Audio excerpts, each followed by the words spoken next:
Okay, this story will make more sense if I first start with my relationship with my mom. I call her Jackie. It's an odd thing, really, because you'd expect me to call her mom like most kids do with their mothers. But she's always been adamant that Leah, my half sister, and I never address her that way. I guess in her mind, mom sounds like a title for someone older, and she has just never been able to see herself that way. She's told us more than once that she feels too young to ever be called a mother, as if that title might weigh her down. So it's always just been Jackie, like we're neighbors or friends rather than her children. Jackie was in high school when she got pregnant with me, and the pregnancy wasn't something she or my biological father, Avery, had planned. In fact, she always refers to it as an accident, a word that's weighed heavily on me over the years, whether she realizes it or not. Jackie and my dad were high school sweethearts, but they were young, reckless, and not exactly thinking about consequences when they ended up in this situation.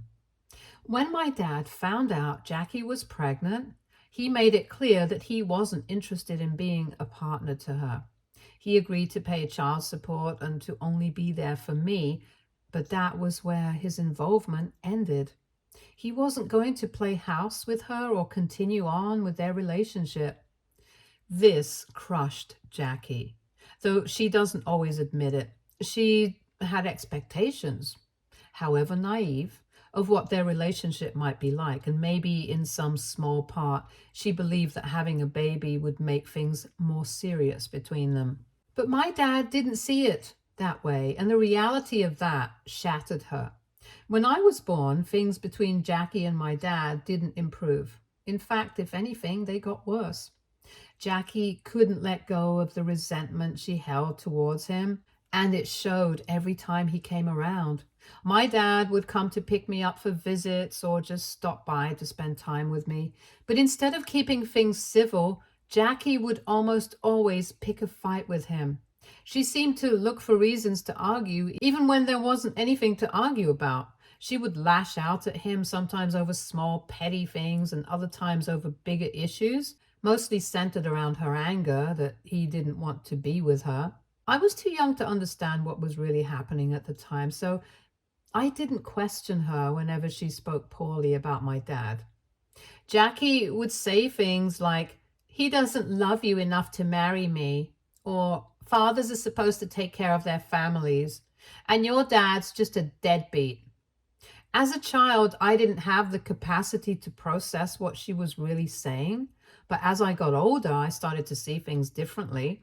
I began to realize that my dad wasn't the villain Jackie made him out to be. In fact, he was the opposite. He was consistent.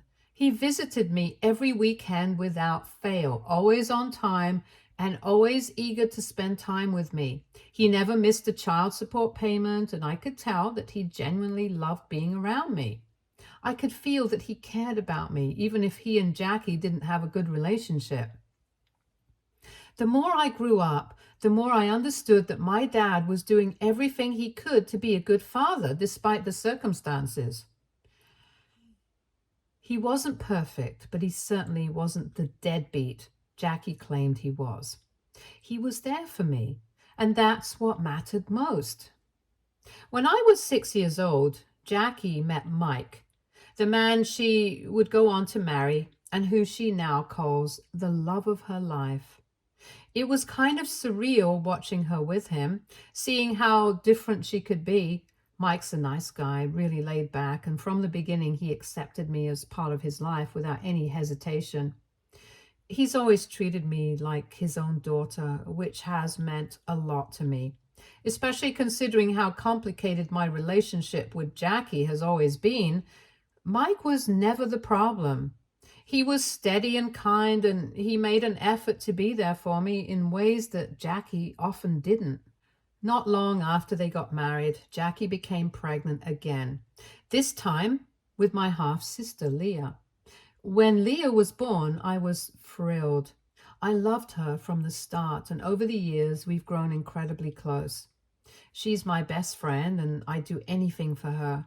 But as much as I adore Leah, there's no denying that Jackie's treatment of the two of us has always been painfully unequal. From the time Leah was born, it was obvious that she was Jackie's favorite. Jackie showered Leah with love and attention in a way that I never experienced. I would watch them together, Jackie lighting up around her, doting on her, buying her pretty little dresses with matching shoes, making sure she had every toy or thing her heart desired. Leah was, and still is, the apple of Jackie's eye. Meanwhile, I felt like an afterthought. Jackie was distant, almost cold towards me. She would hardly ever spend time with me, and when she did, there was this underlying tension as if my very presence bothered her. Of course, it made me jealous. How could it not? I watched my sister get all the love and attention I craved from Jackie, and it hurt. It's not like I didn't try to win Jackie's affection. I did. But my requests for things, whether it was something as simple as a new dress or a toy I liked, were usually ignored or brushed off. Sometimes, instead of getting something new, she'd hand me my cousin's old things and tell me I didn't need anything new anyways, and that I should stop wasting unnecessary money. It's hard to put into words how much that kind of favoritism can sting. It's not just about the material things. It's the emotional distance, the way Jackie seemed to reserve all her warmth and affection for Leah, leaving me to feel like an outsider in my own family. And even though I love Leah with all my heart, I'd be lying if I said it didn't hurt to see my own mother treat her so differently, as if Leah were her only child. Every year, when Leah's birthday rolled around, it was a big event, celebrated with a level of extravagance that made it clear just how much Jackie adored her. The parties were always filled with decorations, gifts, and an excited crowd of family and friends. There would be balloons, cake, and a whole lot of fuss made over Leah, and you could tell that Jackie poured her heart into making those days special.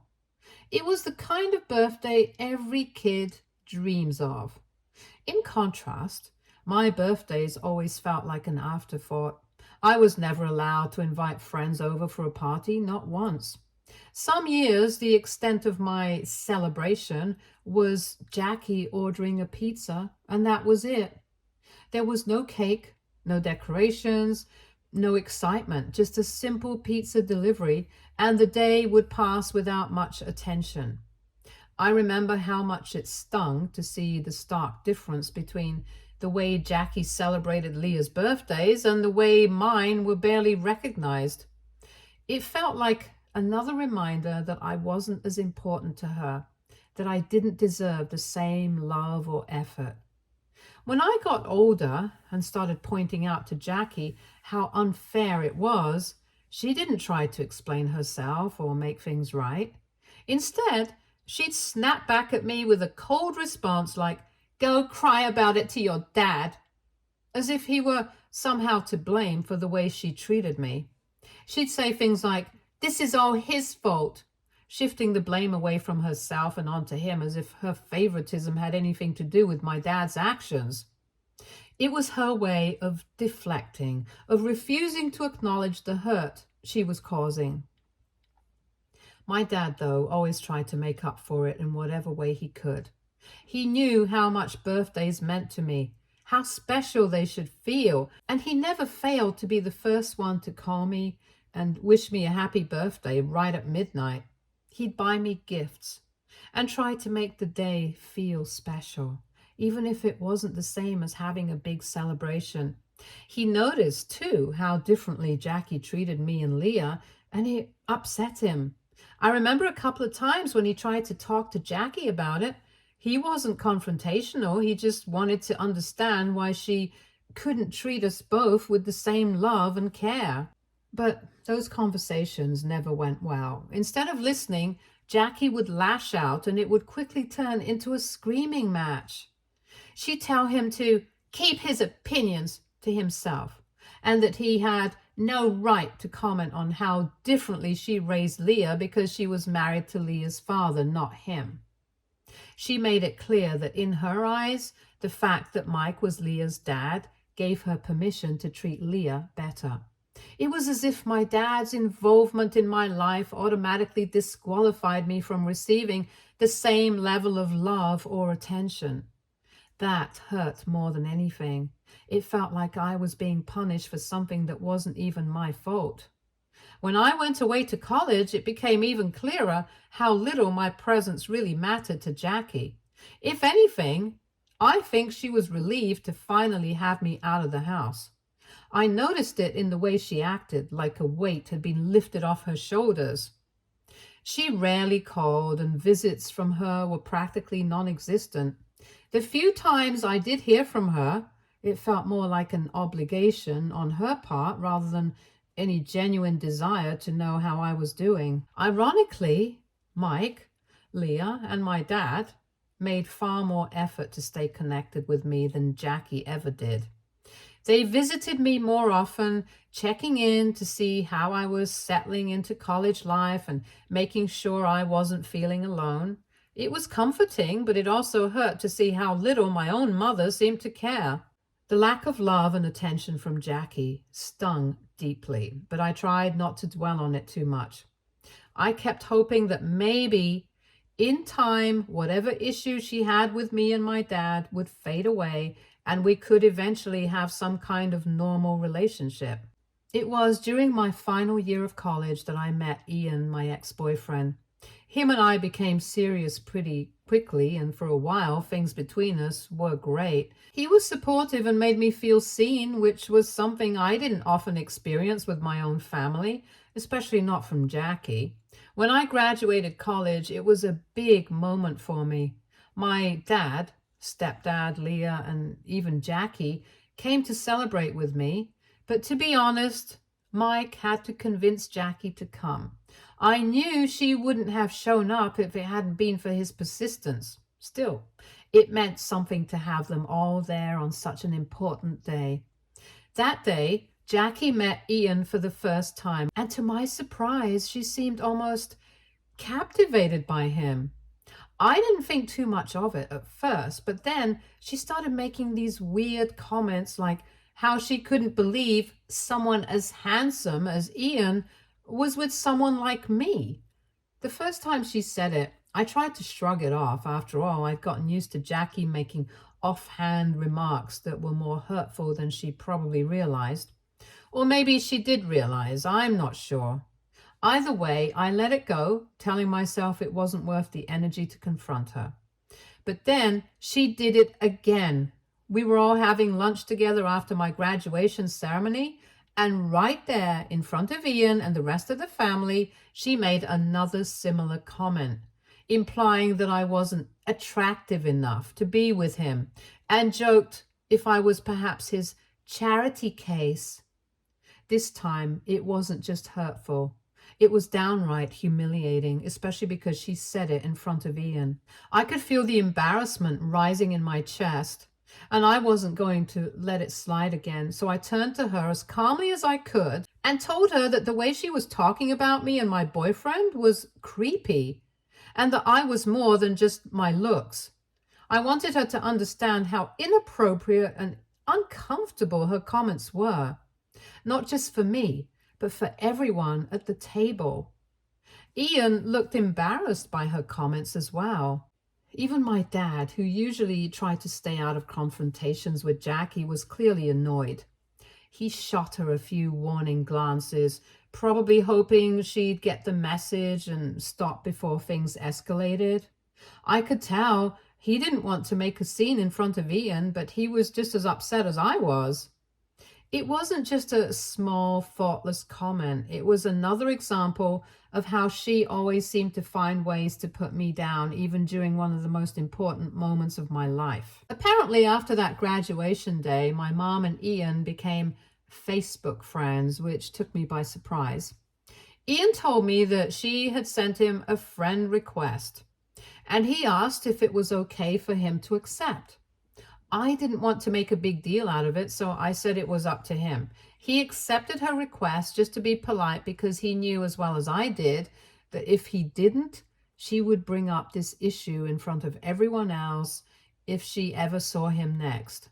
It did feel odd to me that my mom, who had barely shown any interest in my life while I was away at college, suddenly wanted to stay connected with my boyfriend on social media. Over the 3 years that Ian and I dated, my mom maintained a polite, if distant, relationship with him. She would check in on him every now and then, leaving the occasional comment on his posts or sending him brief messages on Facebook. It wasn't anything overtly suspicious, but there was always an air of familiarity between them.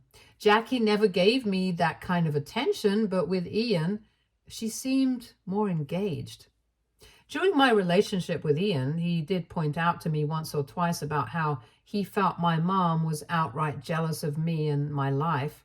He started pointing out all the little ways Jackie acted around me that made it seem like she was in some kind of competition with me. Whether it was the way she belittled me, her tendency to dismiss my accomplishments, or even her weird fixation on my relationships. I was taken aback. Jealous of me? The idea had never crossed my mind, and I had always chalked up her behavior to general hostility or unresolved issues with my dad. But Ian was insistent. He could see it from the outside, the way she would subtly undermine me, and how she seemed almost bothered by the idea of me being happy with someone or successful in my career. At first, I resisted the idea. It was hard to accept that my own mother could feel something like jealousy towards me.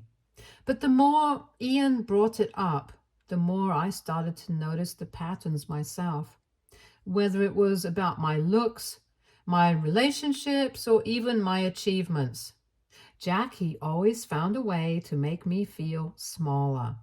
And when I thought about it from the perspective that maybe, just maybe, she was jealous, it all started to make sense. After that realization, I began to grow more cautious around Jackie. I found myself guarding my emotions more tightly, not letting her comments get under my skin as much. I wasn't sure what to do with the knowledge that my own mother might be jealous of me, but it definitely changed the way I interacted with her. I couldn't look at her behavior the same way anymore. What once felt like indifference or coldness now seemed more like a twisted sense of competition, and that thought, more than anything, made me distance myself emotionally from her even further. Ian and I broke up after 3 years of dating. Our breakup was pretty amicable. We both knew that while we cared about each other, our lives were moving in different directions and it was time to part ways.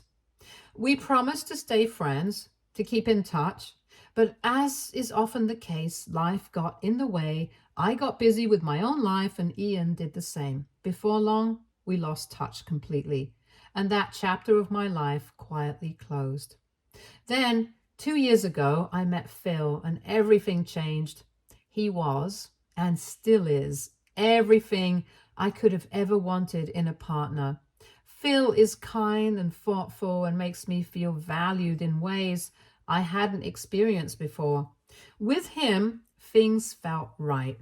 We talked openly about our dreams and our future, and for the first time, I started to see a real path towards the kind of life I wanted.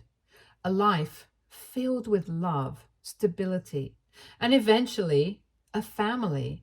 I'm truly happy with him, something I don't take for granted. This year, we found out I was pregnant. It wasn't something we had planned for right away, but it wasn't an unwelcome surprise either.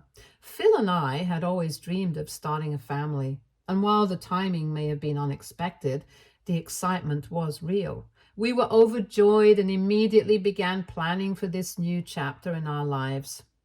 First thing we did was get married. It was a small, intimate ceremony, just close friends and family. Leah, of course, was my bridesmaid. Having her by my side on that day meant the world to me. Jackie, my mom, attended the wedding, but throughout the ceremony, I could sense her disapproval, though I wasn't entirely sure why. She looked frustrated, like something about the whole event bothered her. Later, when we had a moment alone, she finally let her feelings spill out. She told me rather bluntly that she never wanted me to marry someone like Phil. In her mind, I was making some kind of mistake by being with him. And then she went on to tell me how she had actually hoped I would get back together with my ex-boyfriend, Ian. I couldn't help but laugh when she said it. It was such an absurd suggestion, so out of touch with the reality of my life now. I thought maybe she had had a little too much to drink at the wedding and was just speaking nonsense. The idea that she was still stuck on my ex when I had moved on and found happiness with Phil was almost laughable. I tried to ignore her comments like I've learned to do over the years, but deep down, it did bother me that even on one of the happiest days of my life, my wedding day, Jackie couldn't just be happy for me. Instead, she had found a way to criticize and make me feel like I wasn't living up to her expectations. But this time, thankfully, I had other things in my life to focus my energy on. I had Phil by my side, a baby on the way, and for once I chose to focus on the love and joy in my life rather than Jackie's negativity. After Phil and I got married, we decided to wait until the wedding was over to announce the big news. I was pregnant. We both felt it was right to share this news only after our wedding so that nobody could question us. My dad, Leah, and Mike were thrilled when we told them. They were genuinely over the moon for me, and their happiness made that moment even more joyful. But, as expected, Jackie, my mom, had to throw in her own brand of negativity, as if she couldn't just let me have that happiness without a sour comment. She started by questioning whether I was sure about having a child, making remarks about how I might regret jumping into motherhood without first enjoying married life with Phil for a few years. Her words took me by surprise. It felt like she was projecting her own regrets or unresolved issues onto me. I couldn't believe that. Even in this joyous moment, she couldn't support me without making me second guess myself. But this time, I didn't let her words slide. I was becoming a mother, and the thought of her trying to belittle or overshadow my happiness, and worse, potentially doing the same to my child, made me stand my ground in a way I never had before. I calmly reminded her that I was not her and that I would never regret having a child with the man I love. I made it clear that no matter what the timing was, I had no doubts about becoming a mother. For so long, I had let her walk all over me, picking apart my decisions, making me feel small. But this time was different. I wasn't going to allow her to manipulate or undermine me anymore, especially when it came to my family. That's when Jackie revealed her true feelings. She said that she couldn't believe that I, the daughter she had always treated as second best, was the first to get pregnant and give the family its first grandbaby, and that she had always expected Leah to win. As if this wasn't enough, Jackie then went on to justify that she just wasn't ready to be a grandmother so soon, and accused me of trying to ruin her reputation in her social circle by having a baby so soon after getting married. Hearing her say that was like a slap in the face. Not only did she outrightly insult me, but now my pregnancy, my joy, was somehow an inconvenience to her image. It was a shocking display of selfishness, even for Jackie. She wasn't worried about me or my future as a mother. She was only worried about how she would look to her friends. At that point, I had had enough. I firmly told her that if she truly felt that way, she wouldn't have any role in my child's life. I told her that if her reputation was more important than being a supportive mother and grandmother, then she was officially banned from my child's life, and I would be going no contact with her. The conversation quickly escalated into a huge argument with emotions running high on both sides, but I asked her to leave. Ever since then, Jackie has been sending me multiple messages trying to guilt trip me into apologizing to her for my outburst. She says she just wanted to be truthful about how she felt and has accused that my pregnancy hormones have made me overly sensitive. She thinks, as my mother, she has every right to voice doubts about my quick marriage and pregnancy. AITA if I just cut Jackie off from my life after the way she has treated me? Update 1. It's been a week since my last update, so in the end, Jackie had no choice but to back down. Leah and Mike apparently called her out for being insensitive towards me and asked her to let this matter go. It seems for the first time, Jackie has also realized I was being serious about cutting her out of my life and understood that I wouldn't tolerate her toxicity anymore, especially when it came to my child. She has reluctantly apologized to me, promising not to be so negative about my pregnancy or my marriage again. Update 2. Well, buckle up because I have got an update for you all that I could have never seen coming. 3 days ago, Leah threw me a beautiful baby shower. Everything was perfect, just as I had imagined. Jackie, of course, was present, though she seemed unusually nervous that day. I noticed that she kept glancing at the door as if she were expecting something or someone. The moment the doorbell rang, everything changed. Jackie practically jumped off the couch and made an announcement to the room. She had a surprise for everyone. I had no idea what to expect. I thought it might be something small, maybe a gift or a guest I wasn't expecting. But I could never have predicted what would come next. To my complete shock, it was Ian, my ex-boyfriend. He looked beyond uncomfortable, clearly out of place, as my mom dragged him into the room, parading him in front of everyone like some bizarre spectacle. I was completely confused. This was my baby shower, my special day, and yet here was my ex standing in front of me. I couldn't understand what was happening. My mom then told me how she had talked with Ian for weeks and had convinced him to finally show up and give me a second chance. She then looked at me and told me that she knew how I was settling for less by being with Phil, but that I did not have to worry anymore as Ian was here for me. Suffice it to say, my guests were all horrified, exchanging shocked glances after hearing what my mom had to say. I kept looking from my mom to Ian, trying to comprehend what was unfolding. That's when Ian, looking both embarrassed and apologetic, started speaking.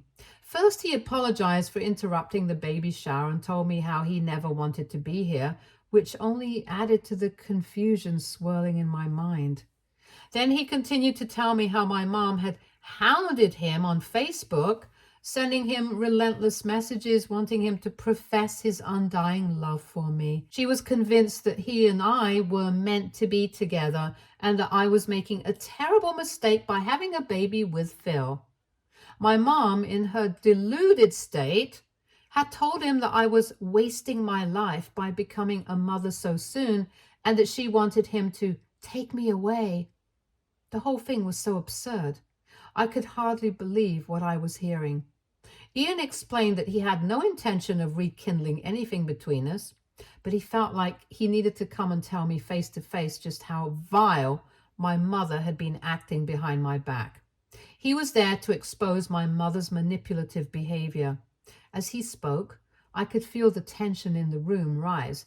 Everyone was staring at my mom, whose face had gone bright red with embarrassment. She had clearly never expected him to speak of her that way. Ian then turned to Jackie and with a firm voice, he told her she needed to stop messaging him.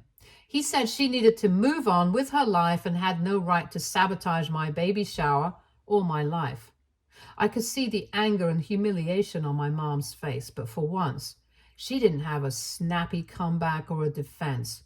Ian continued to tell her that he had always known her to be jealous of me and that he was very disappointed to see that she had never changed even after all these years. Jackie stood there, speechless, as the weight of her actions became apparent to everyone in the room. After Ian had finished, he turned to me and apologized again.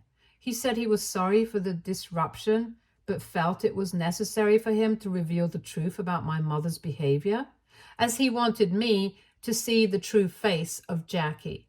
Before leaving, he handed me a small gift he had brought for my baby, which was really sweet of him. Despite the awkwardness of the situation, I thanked him for coming and for having the courage to tell me what was going on.